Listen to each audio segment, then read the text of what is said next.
والصلاة والسلام على أشرف الأنبياء والمرسلين نبينا محمد وعلى آله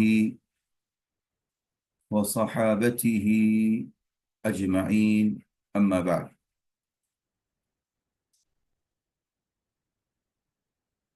سورة الطارق سے آج ہمارا سبق ہے انشاءاللہ تعالی. سورة الطارق کے تعلق سے سب سے پہلی بات یہ یاد رکھیں کہ یہ مکی سورت ہے اور اس سورت کا نام اس کی پہلی آیت الطارق سے رکھا گیا ہے. اس کا زمانہ نزول یہ سورت تمام کے نزدیک مکی ہے. ابن مردویہ اور بیہقی وغیرہ نے عبداللہ ابن عباس رضی اللہ عنہما کی روایت کو بیان کیا کہ والسماء والطارق مکہ میں نازل ہوئی تھی. اور امام بخاری نے اپنی تاریخ میں خالد العدوانی رضی اللہ عنہ سے روایت کیا کہ رسول اکرم صلی اللہ علیہ وسلم نے ثقیف کے بازار میں والسماء والطارق پڑھی تھی اور انہوں نے زمانے جاہلیت ہی میں اسے رسول اکرم صلی اللہ علیہ وسلم سے سن کر یاد کر لیا تھا. ان دونوں حدیثوں سے یہ ثابت ہوتا ہے کہ یہ مکہ مکرمہ میں نازل ہوئی تھی. اعوذ باللہ من الشیطان الرجیم. والسماء والطارق. والسماء میں واو قسم کا ہے. السماء کے معنی آسمان. والسماء اور قسم ہے آسمان کی. والطارق اور واو بھی یہاں پر بھی اور کے معنی میں ہے قسم کے. اور قسم ہے طارق معنی رات کو آنے والے. رات کو آنے والے کو طارق کہا جاتا ہے. طرقہ معنی ہوتا ہے رات میں آ کر کھٹکھٹانے والا. کھٹکھٹانا طرقہ. اسی سے تاریخ مانے رات میں آنے والا. تو تاریخ مانے رات میں آنے والے کی قسم. اللہ تعالیٰ نے والسماء والطارق کہہ کر کے قسم کھائی ہے آسمان کی اور رات میں آنے والے کی. سلیس ترجمہ یہ ہے کہ قسم ہے آسمان کی اور رات میں آنے والے کی. کیا ہے وہ؟ وما دراک ما الطارق. وما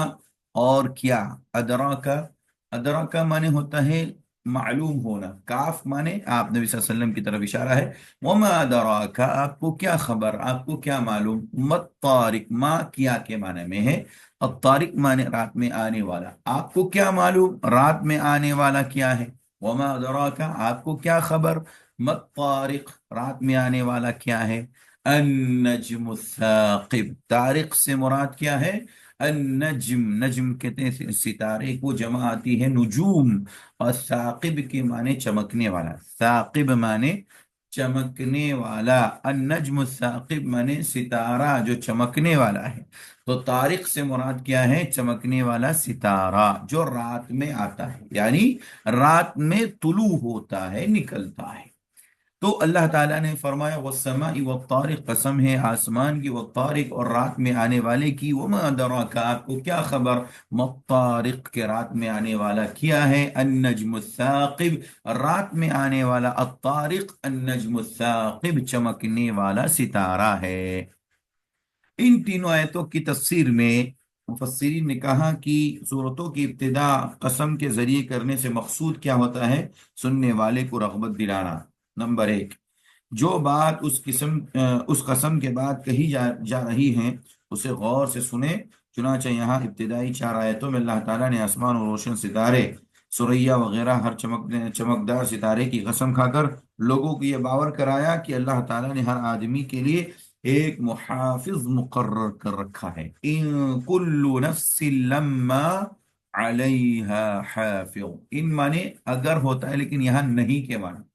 نہیں کے معنی میں کلو معنی ہر، نفس معنی نفس جان. ان کلو نفس ہر نفس کے لیے نہیں ہے. لما کے معنی مگر. علیہا کی ہاں ضمیر جو ہے نفس کی طرف لوٹ رہی ہے. علیہا یعنی اس نفس پر. حافظ معنی حفاظت کرنے والا. ان کلو نفس تو ہر نفس کے لیے نہیں ہے مگر علیہا اس نفس کے اوپر حافظ ایک حفاظت کرنے والا. سلیس ترجمہ اس کا یہ ہے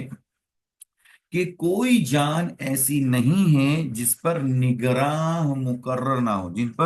جس پر نگراں مقرر نہ ہو. کوئی جان ایسی نہیں ہے جس پر نگراں مقرر نہ ہو. مطلب یہ ہوا کہ ہر جان کے اوپر، ہر نفس کے اوپر ایک محافظ، ایک نگراں فرشتہ مقرر ہے جو اس کے خیر و شر اور تمام اقوال اور اعمال کو محفوظ کرتا ہے۔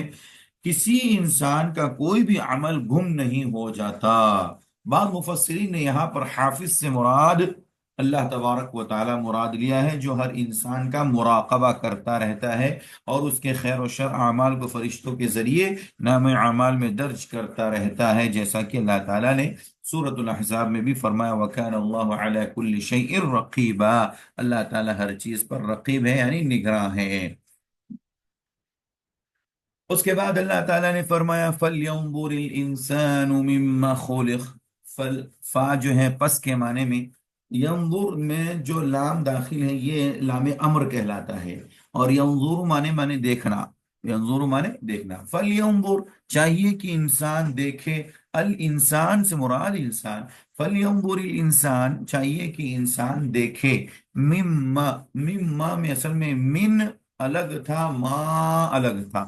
من مانے سے، ما مانے کیا، تو من ما ہو گیا، تو من ما کو من ما بنا دیا، یعنی مما،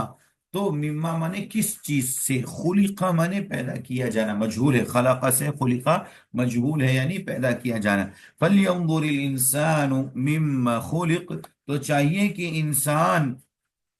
انسان چاہیے کہ دیکھے، مما خلق کہ وہ کس چیز سے پیدا کیا گیا ہے، چاہیے کہ انسان دیکھے کہ وہ کس چیز سے پیدا کیا گیا ہے، چاہیے کہ انسان دیکھے کہ وہ کس چیز سے پیدا کیا گیا ہے۔ اس کا سلیس ترجمہ یہاں پر ذکر کیا جا رہا ہے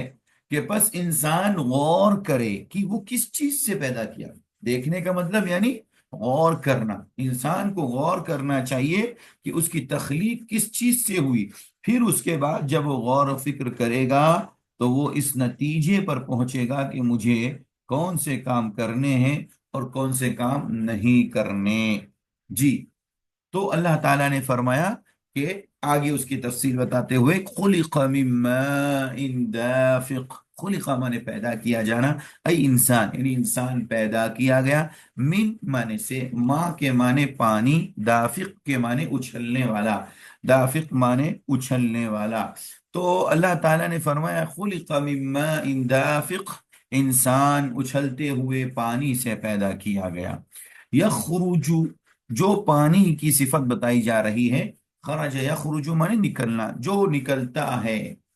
من بین الصلب والترائب،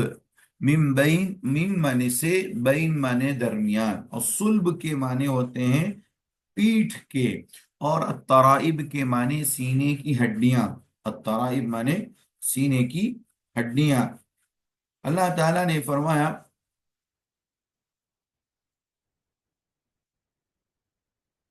کہ خلق من ماء دافق، انسان اچھلتے ہوئے پانی سے پیدا کیا گیا، یخرج وہ اچھلتا ہوا پانی نکلتا ہے، من بین الصلب، صلب سے، اور والترائب اور سینے کی ہڈیوں سے۔ اللہ تعالیٰ نے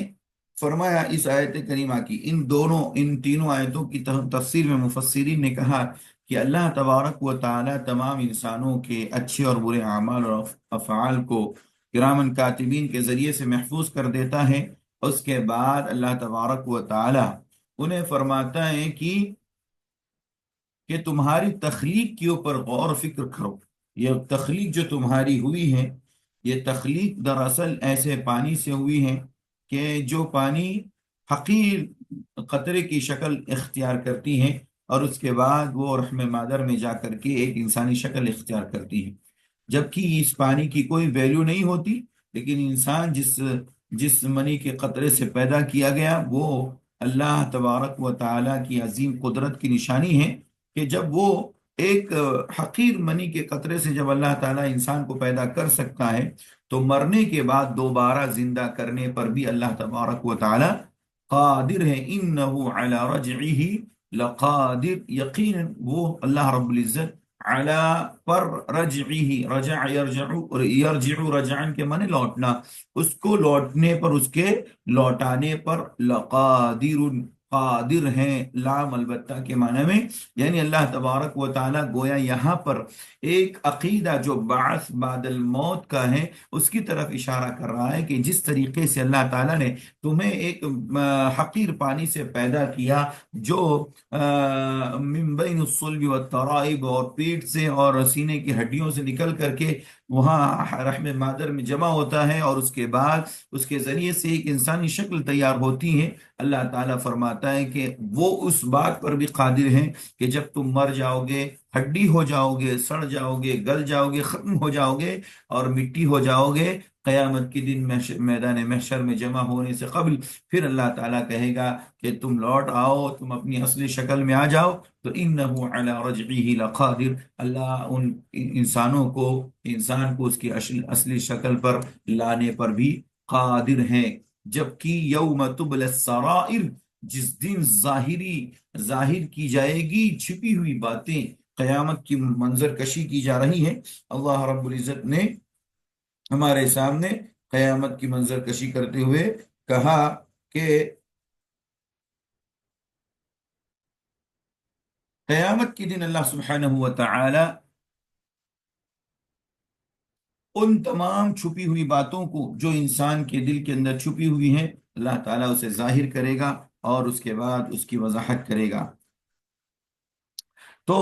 اللہ تعالیٰ نے فرمایا کہ انسان کو چاہیے کہ وہ غور و فکر کرے کہ وہ کس چیز سے پیدا کیا گیا ہے۔ تو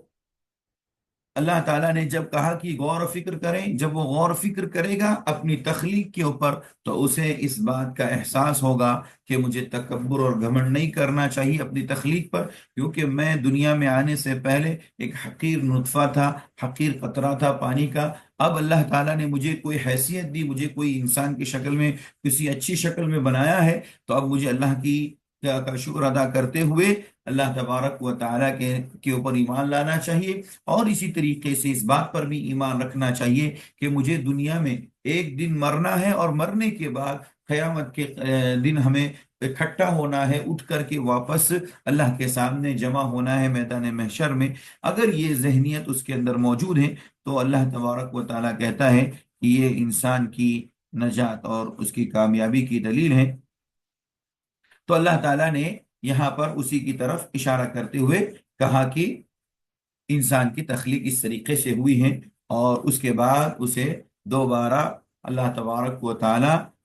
مٹی میں جب ملا دے گا، اور مٹی میں ملانے کے بعد دوبارہ جب اللہ تبارک و تعالی اسے اٹھائے گا تو من بین الصلب والترائب کے بعد انہ علی رجعہ لقادر، اللہ تعالیٰ اس کو لوٹانے پر قادر ہیں، یعنی اسے دوبارہ زندہ کرنے پر بھی قادر ہیں۔ اسی طریقے سے اللہ تبارک و تعالی نے آگے فرمایا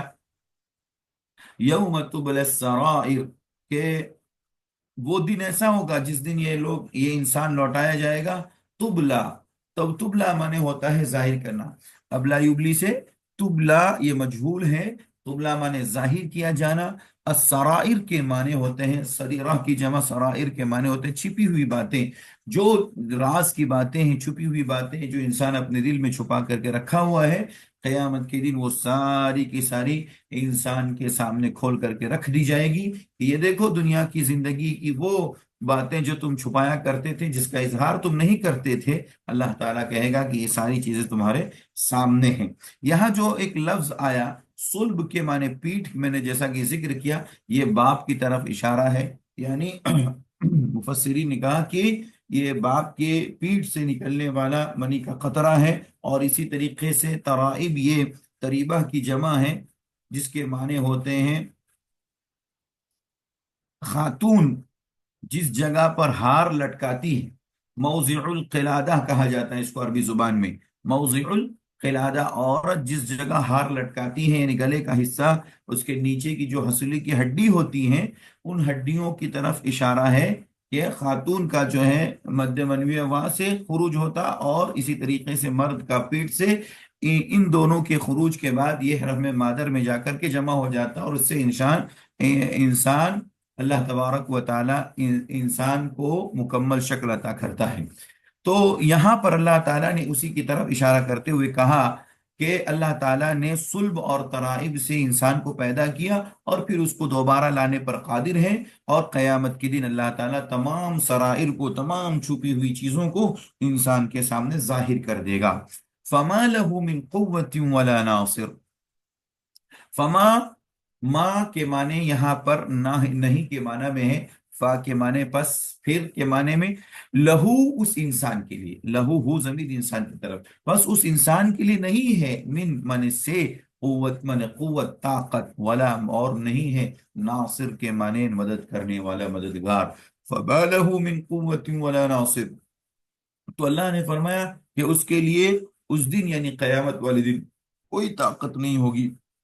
اور نہ ہی کوئی مددگار ہوگا، نہ تو اس کی کوئی طاقت ہوگی جو اسے بچائیں گی، اور نہ ہی کوئی مدد کرنے والا، مددگار ہوگا جو اسے بچا سکے گا۔ کب؟ جب اللہ کی پکڑ ہوگی، اور اگر دنیا میں اس نے اللہ کی ذات پر ایمان نہیں رکھا تو اللہ تبارک و تعالیٰ اسے کیا کرے گا؟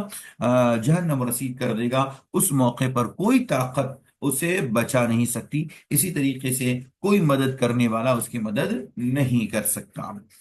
اس کے بعد اللہ نے فرمایا وَالسَّمَاءِ ذَاتِ الرَّجْعِ، السماء واپس قسم کھا کر کے اللہ کہہ رہا ہے، واو قسمیہ ہے، اور السماء کے معنی آسمان، والسماء اور قسم ہے آسمان کی، ذات الرج، ذات کے معنی والا، الرج کے معنی پلٹنا، بارش برسانا کے معنی میں ہے۔ اللہ تبارک و تعالیٰ فرماتا ہے وَالسَّمَاءِ ذَاتِ الرَّجْعِ، قسم ہے آسمان کی، ذات الرج جو پلٹنے والا ہے، یعنی بارش برسانے والا۔ اس کا سریح ترجمہ ہے قسم ہے بارش والے آسمان کی، قسم ہے بارش والے آسمان کی۔ مفسرین نے اس آیت کریمہ کی تفسیر میں لکھا ہے کہ آیت کریمہ میں اللہ تبارک و تعالیٰ نے اپنی قرآن کریم کی صداقت اور حقانیت پر آسمان کی قسم کھائی۔ قرآن سچا ہے، اس کے اوپر اللہ تعالیٰ نے آسمان کی قسم کھائی، جس سے وہ انسانوں اور دیگر حیوانوں کی زندگی اور بقا کے لیے بارش بھیجتا اور نازل کرتا رہتا ہے۔ اللہ تبارک و تعالیٰ نے آسمان کی قسم کھا کر کے قرآن کی حقانیت اور صداقت پر دلیل پیش کی کہ اللہ کی ذات وہ آسمان سے بارش نازل کرتا ہے، اللہ کی ذات ہی ہے جو قرآن کو حق اور سچائی کے ساتھ نبی صلی اللہ علیہ وسلم پر نازل کرتا ہے، اتارتا ہے۔ تو اس کی سچائی پر اللہ تعالیٰ نے یہاں پر قرآن کی اس آیت میں قسم کھا کر کے آسمان کی دلیل پیش کی ہے۔ وَالْأَرْضِ ذَاتِ الصَّدْعِ، والارض اور قسم ہے زمین کی، ذات الصدع، ذات مانے والا، الصدع کے مانے پھٹنا، پھٹنے والی زمین کی قسم، پھٹنے والی زمین کی قسم، اور صحیح ترجمہ ہے اور قسم ہے پھٹنے والی زمین کی قسم، پھٹنے والی زمین کی، پھٹنے والی زمین کی قسم کھا کر کے اللہ تبارک و تعالی اس بات کی طرف اشارہ کر رہا ہے۔ مطلب کیا ہے پھٹنے والی زمین کی قسم کا مطلب؟ یعنی جس میں وہ مختلف الانواع پودے اگاتا ہے۔ جب زمین کے اندر دانے ڈالے جاتے ہیں، اور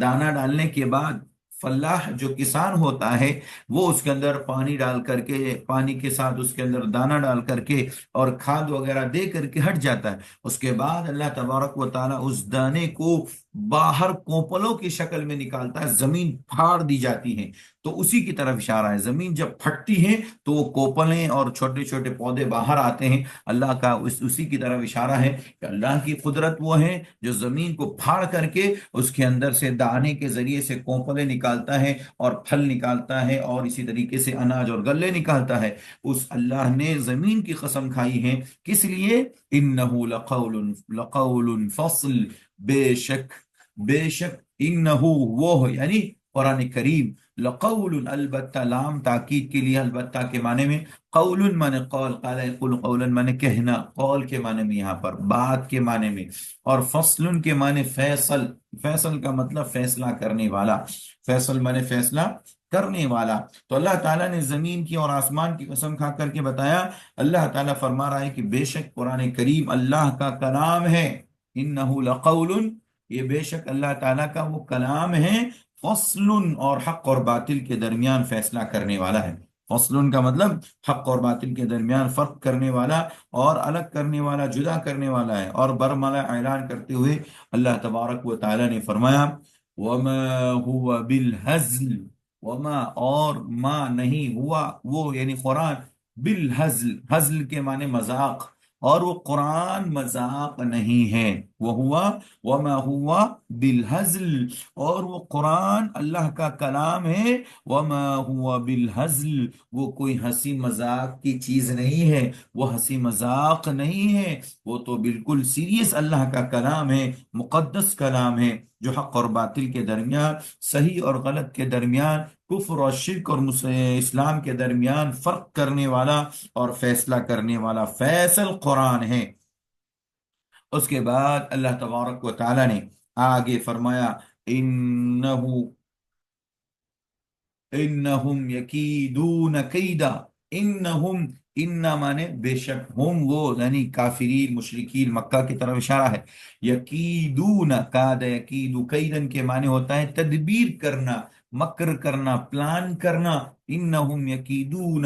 کیدن، یہ مصدر ہے، کاد یکیدو کیدن سے مصدر ہے، جس کا جیسا کہ میں نے بتایا تھا کہ پہلے فعل آئے اور اس کے بعد کیدن یا عقلن وغیرہ جو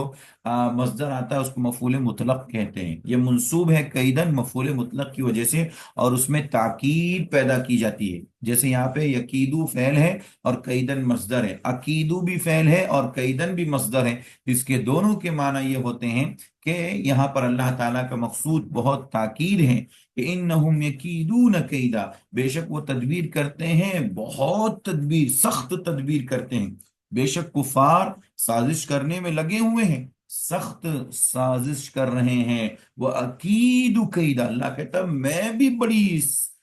سخت اور پوری طریقے سے میں پلاننگ میں ہوں، پلان کر رہا ہوں، میں بھی، اللہ تعالیٰ تدبیر نہیں، اللہ تعالیٰ پلان کرتا ہے، اللہ تبارک و تعالیٰ بھی پلان کرتا ہے، یعنی یہ لوگ جس طریقے سے اسلام کو، مسلمانوں کو ختم کر رہے ہیں، اسلام اور مسلمانوں کی طاقت کو کمزور کرنے کی پلاننگ کر رہے ہیں، اللہ تبارک و تعالیٰ ان سے کئی گنا زیادہ اس بات کی پلاننگ کر رہا ہے کہ دنیا کے اندر اسلام پھیل جائے اور نبی صلی اللہ علیہ وسلم آخری نبی اور رسول ہوں، اور ساری امت آپ کو آخری نبی اور رسول مان لے، اللہ کا کلام پوری دنیا کے اندر عام ہو جائے۔ تو اللہ کے نبی کی دعوت کو عام کرنا اللہ تبارک و تعالیٰ کا مقصود۔ اللہ تعالیٰ کہتا ہے انہم یکیدون کیدا، یقیناً کفار و مشرکین یا مشرکین مکہ بہت سخت تدبیر کرتے ہیں، وہ عقید قیدا، اللہ کہتا ہے میں بھی، کاد عقیدو سے عقیدو واحد متکلم کا صیغہ ہے، وہ عقید قیدا، میں بھی پوری طریقے سے پلان کر رہا ہوں، فمہل الکافرین امہلہم رویدا، فمہل، مہلہ کے معنی ہوتا ہے چھوڑ دینا، مہلت دینا، فا معنی پس، پس آپ نبی صلی اللہ علیہ وسلم مہلت دے دیجئے الکافرین، کافروں کو، فمہل الکافرین، آپ ان کافروں کو مہلت دے دیجئے، امہلہم رویدا، امہلہم مہلت دینا، امہلہم کے معنی بھی کیا ہوتا ہے؟ مہلت دینا۔ اللہ تعالیٰ کہتا ہے امہل، انہیں مہلت دیجیے، رویدن، تھوڑی سی، تھوڑی سی، امہلہم رویدا، اور انہیں تھوڑی مہلت میں بھی دے دیتا ہوں، اللہ کہتا ہے میں بھی انہیں تھوڑی سی مہلت دے دیتا ہوں، آپ بھی مہلت دے دیجئے، میں بھی انہیں مہلت دے دیتا ہوں، یعنی مطلب یہ ہے کہ دنیا کے اندر یہ لوگ جس طریقے سے پلاننگ کر کے اور تدبیریں کر کے اپنے آپ کو ہلاک کرنے کی کوشش کر رہے ہیں، اور اسی طریقے سے دنیا میں مسلمان کو مٹانے کی کوشش کر رہے ہیں، اسلام کے خلاف سازشیں کر رہے ہیں، مسلمان اللہ کے رسول کے ساتھ جس طریقے سے اسلام کا جھنڈا لہرا رہے ہیں، پوری دنیا کے اندر اسلام کی دعوت کو، توحید کی دعوت کو عام کر رہے ہیں، یہ کافر چاہتے ہیں کہ اس کو مٹا دیں، اللہ کہتا ہے یہ مٹا نہیں سکتے، کیوں؟ وہ عقید قیدا، میں بھی ان کے خلاف بڑی پلاننگ کر رہا ہوں، یہ لوگ آپ کو کچھ نقصان نہیں پہنچائیں گے، لہذا چونکہ اللہ تبارک و تعالیٰ نے ابھی ان کا وقت متعین نہیں کیا ہے، ابھی اللہ تعالیٰ نے ان کی موت کا وقت اور ان کو ان کی ہلاکت کا وقت متعین ابھی نہیں ہے، لہذا جب وقت آئے گا تو اللہ تعالیٰ کہتا ہے تب تک کے لیے آپ بھی ان کو مہلت دے دیجئے، ان کے حال پہ چھوڑ دیجئے، اور یہ گناہ کما لیں اور معصیت کر لیں اور اپنی آخرت کو تباہ کر لیں اور اپنے لیے جہنم کما لیں، اللہ تعالیٰ کہتا ہے میں بھی انہیں تھوڑی دیر کے لیے یا کچھ دیر کے لیے،